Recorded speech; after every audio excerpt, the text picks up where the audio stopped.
Muito boa tarde. Estamos aqui hoje para vos falar sobre um estudo que a Nova School of Business and Economics desenvolveu recentemente sobre esta temática da conciliação família-trabalho.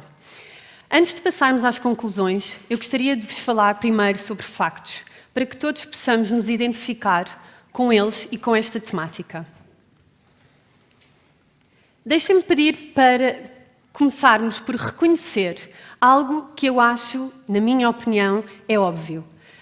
Todo e qualquer indivíduo, independentemente da sociedade em que se insere, do conceito de família ou do conceito de trabalho que considerarmos, retira do trabalho e da família uma verdadeira fonte de preenchimento, reconhecimento, satisfação e felicidade. A verdade é que nos dias de hoje, estas duas esferas da vida humana que nos trazem esta valorização estão em permanente conflito e acho que todos aqui sentimos isso. E porquê é que isto se passa? Porque ambas consomem o mesmo recurso escasso, o tempo.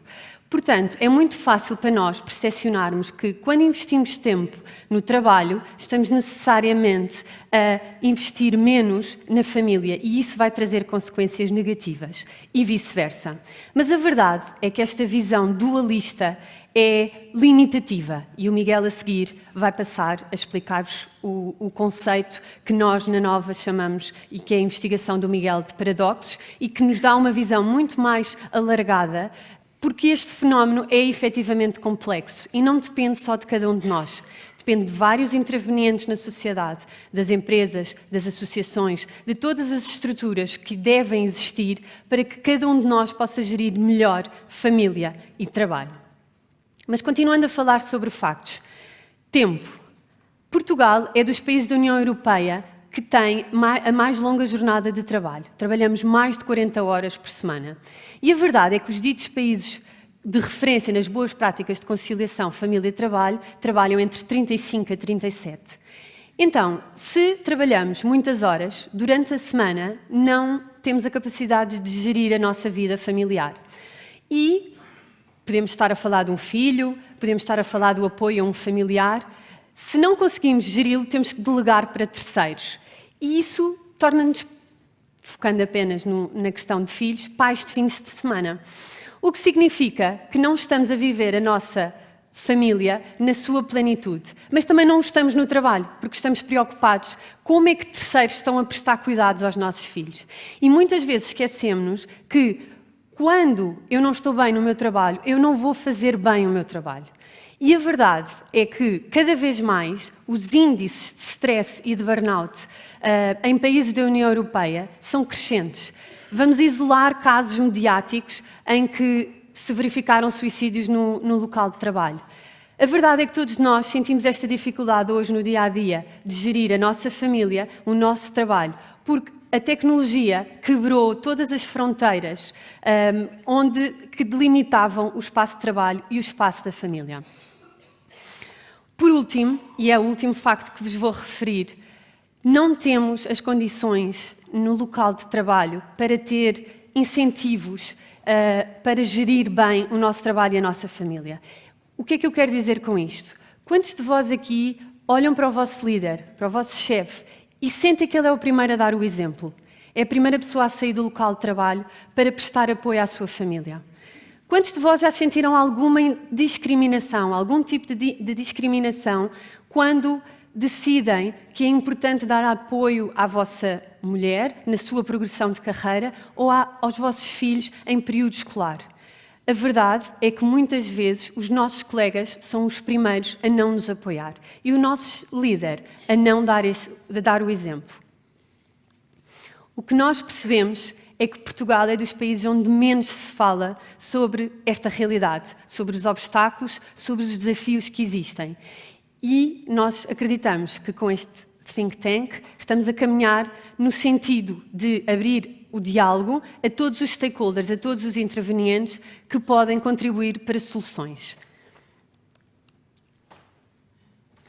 Posso ficar? Muito obrigado. Obrigado pelo convite. A Joana é a primeira vez que faz uma apresentação em público, ela estava muito nervosa. Acho que foi impecável.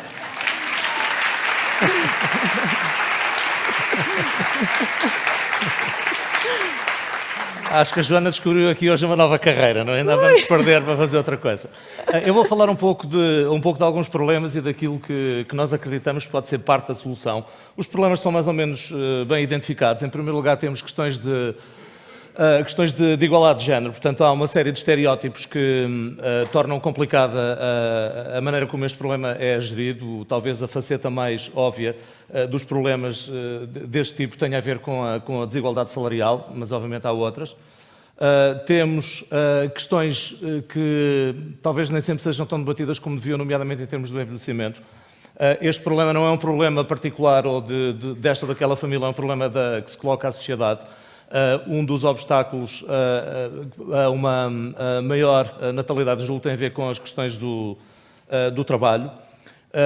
Temos outras questões que estão ligadas a isto, nomeadamente associadas àquilo que se vai chamando a guerra pelo talento, que vai obrigar a definir práticas de trabalho diferentes daquelas que temos na atualidade. Aliás, uma experiência que nós temos na faculdade, mas presumo que seja a experiência de muitos de nós, é que as gerações mais novas em particular não têm grande apetência por trabalhar em empresas que as confrontam com práticas de trabalho muito tradicionais. Portanto, as pessoas estão à procura de outro tipo de soluções e, portanto, aquilo que acontece neste momento é que mesmo setores mais tradicionais, nomeadamente a banca, aquilo que nós percebemos é que os nossos alunos mais jovens antes querem trabalhar nas novas fintechs do que na banca tradicional. E eu julgo que uma das vertentes tem a ver exatamente com este problema. E, por outro lado, temos que tudo isto é potencialmente agravado pelo facto de, atualmente, com as tecnologias disponíveis, nós nunca conseguimos desligar. Ou seja, os telemóveis e o e-mail são extraordinárias ferramentas de gestão, mas a verdade é que, enquanto que antes havia algum espaço para desligar, neste momento estamos quase sempre ligados. Aliás, eu acho que também todos temos essa experiência. A primeira coisa que a pessoa faz quando sai do avião ao chegar a um local é ver o que é que tem no correio. Portanto, acho que é um exemplo que todos conhecemos. Ora bem, como é que eventualmente se pode ultrapassar isto? E eu aqui volto ao ponto que a Joana tinha anteriormente referido. Aquilo que nós pensamos é que uma parte do problema tem a ver com a maneira como entendemos a relação entre trabalho e família.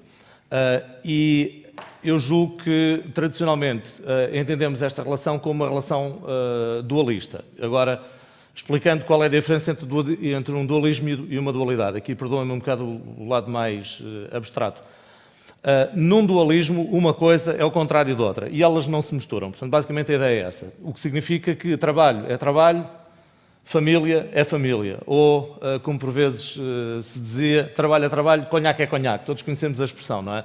E é um bocadinho, as duas coisas estão desligadas. Portanto, ou estamos a trabalhar ou não estamos a trabalhar. Aquilo que nós defendemos é que é possível ver esta relação de uma forma diferente, entendendo-as não como facetas independentes, mas interdependentes. É evidente que se trata de coisas diferentes, mas também é evidente que a relação entre trabalho e não trabalho, ou trabalho e família, são como as duas faces da mesma moeda. E provavelmente é melhor entendê-las como tal. Ou seja, nós estamos aqui a chamar paradoxos.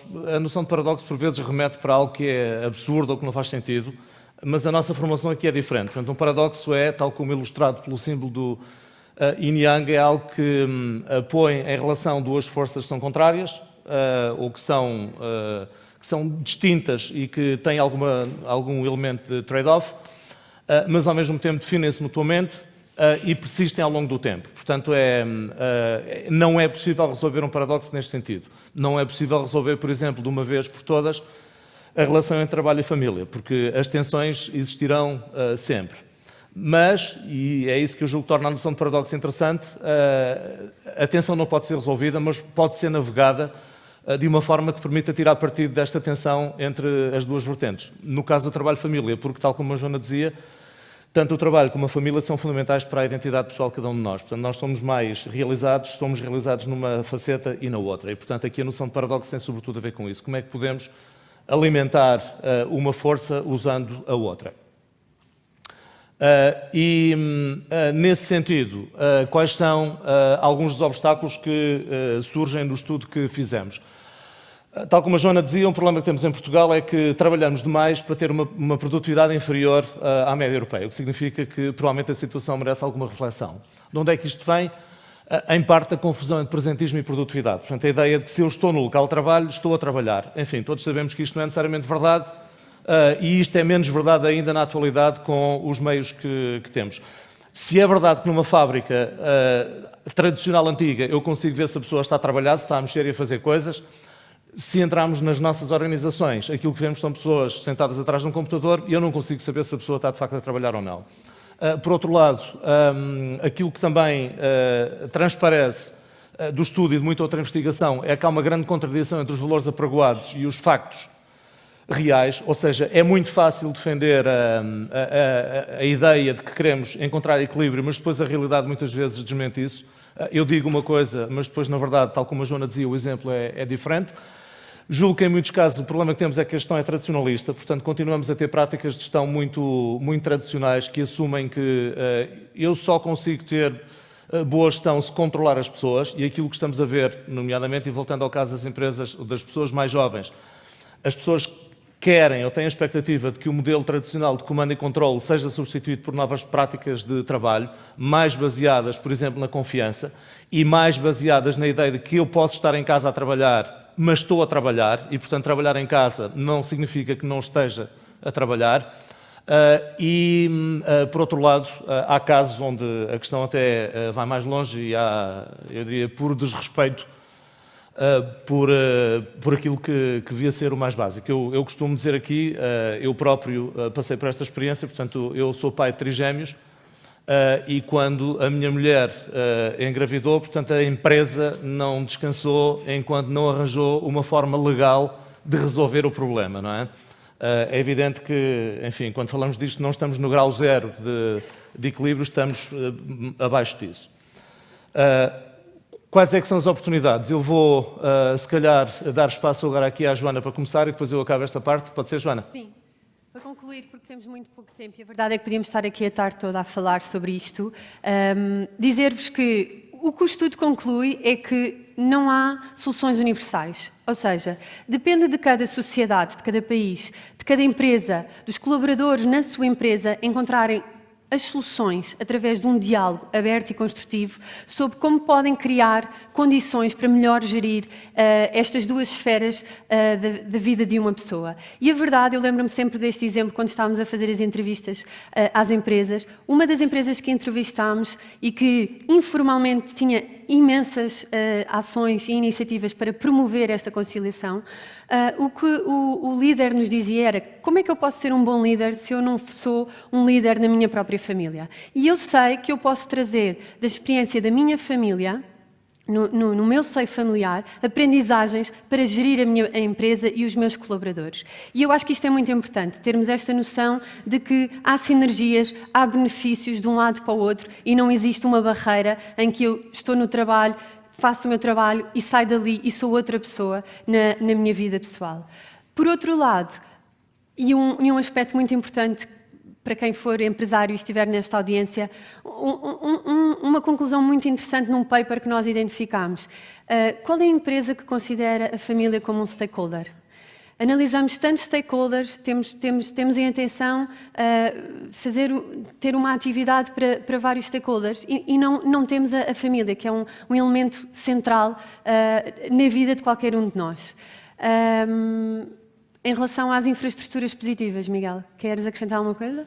Sim, na verdade há inúmera evidência de que há organizações que são capazes de juntar estas duas dimensões, por exemplo, cuidando, tal como a Joana referia, da família como stakeholder. Há organizações, nomeadamente nos Estados Unidos, na Europa, que têm práticas em que permitem às pessoas dar tempo a algum colega que precise de tempo. Ou seja, se alguém, por razões familiares, precisa de mais tempo, as pessoas podem se voluntariar para dar tempo a essa pessoa. Em tempos, eu próprio trabalhei com a filial de uma multinacional cá em Portugal, cujo novo CEO decretou como prática que as pessoas começavam a trabalhar às 9, mas tinham de sair às 5. Eles às 5 desligavam as luzes. Portanto, a prática, no princípio, estranhou-se, portanto, as pessoas achavam que aquilo trazia água no bico. Entretanto, o diretor-geral foi embora, voltou tudo ao normal, e as mesmas pessoas que no princípio estranharam, neste momento dizem que, afinal, o Javier é que tinha razão, não é?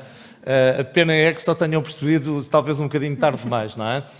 E, finalmente, desenhar contratos e colaborações à medida, ou seja, pessoas diferentes, em fases diferentes da sua vida familiar, podem ter tipos de colaborações diferentes com as suas organizações. Portanto, a lei muitas vezes é um obstáculo, mas eu diria que não há nenhuma razão para que as pessoas não possam ter formas de colaboração em contratos diferentes com as suas organizações à medida que a sua vida vai evoluindo. Terminamos só com uma nota, e temos mesmo de acabar porque já estamos para lá do nosso tempo. Na tentativa de equilibrar estas dimensões, a Microsoft começou no Japão uma prática que vamos ver se dura ou não, mas a ideia é que o que eles assumem é que é possível ter o mesmo nível de produtividade trabalhando apenas 4 dias por semana. Vamos ver se isto dura e se é possível transferir. Temos na nova práticas como o Inclusive Community Forum, cujo objetivo é integrar pessoas de uma forma positiva, portanto não pessoas com deficiência, nomeadamente, mas a ideia é que aquilo que é uma deficiência para algumas funções pode ser uma força para outras. E passo a palavra à Joana para terminar. Sim, e para terminar, dar-vos também uma nota pessoal e fazendo aqui um bocadinho de publicidade à nova. Eu própria, quando fui mãe antes dos 30, optei por não seguir a via do carreirismo e procurar um local onde eu pudesse gerir melhor a minha família e, nomeadamente, as solicitações que a minha filha daria naqueles primeiros anos de vida. E encontrei na Nova esse espaço onde eu não sinto qualquer pressão para gerir a minha vida pessoal, onde eu sei que tenho flexibilidade horária, de local de trabalho, portanto eu própria trabalho a partir de casa 1 a 2 dias por semana e eu acho que o facto de me terem dado esta liberdade não só me deu muito mais responsabilidade no trabalho que eu desempenho, mas também criou um elo, uma ligação a esta instituição de grande apreço e de grande reconhecimento pela oportunidade e voto de confiança que é. E pronto, terminamos com um exemplo positivo e felicidades a todos. Muito obrigado.